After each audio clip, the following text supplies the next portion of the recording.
Dinggin niyo, mga anak ko, ang turo ng Ama, at makinig kayo upang matuto ng kaunawaan, sapagkat bibigyan ko kayo ng mabuting aral, huwag niyong bayaan ang aking kautusan. Sapagkat ako'y anak sa aking ama, malumanay at bugtong sa paningin ng aking ina.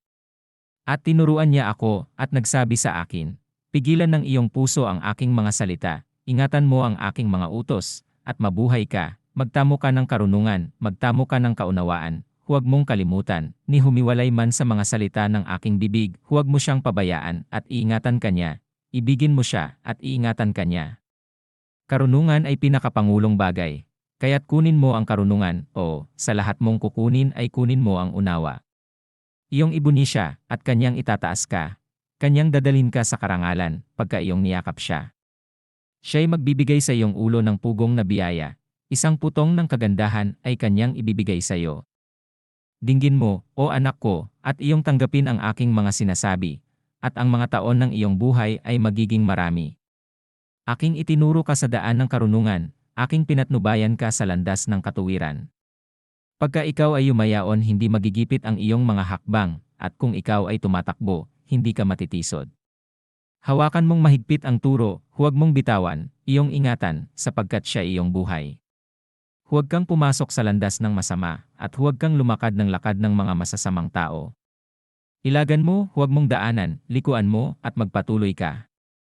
Sapagkat hindi sila nangatutulog, malibang sila'y nakagawa ng kasamaan, at ang kanilang tulog ay napapawi, malibang sila'y makapagpabuwal.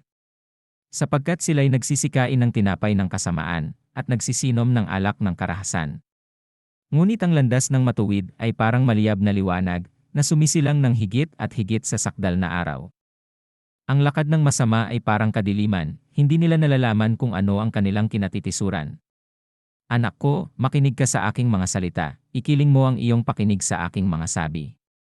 Huwag mangahiwalay sa iyong mga mata, ingatan mo sa kaibuturan ng iyong puso.